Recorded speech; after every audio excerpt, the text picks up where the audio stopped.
How to upgrade premium on Spotify. Hey everyone, welcome back to our channel. In this video we're going to learn how we can upgrade to premium on Spotify, so make sure to watch the video till the end. Upgrading is simple. You can do this from the app, but iPhone users don't have the option from the app. So just for the better context of both of the people, I would recommend you open up your browser and go to spotify.com instead.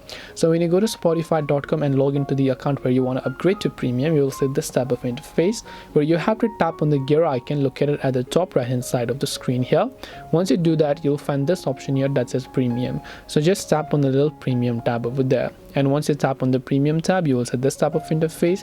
Aside from the individual plan, you can also choose between other plans that are suited for your needs, which is the student plan, family plan, or the duo plan, or the individual plan. So you can tap on the get premium option.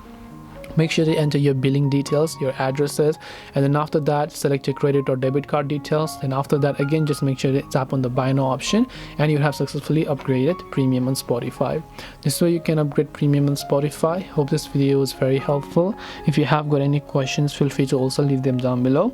Thank you for watching till the end of the tutorial, and see you soon in the next video.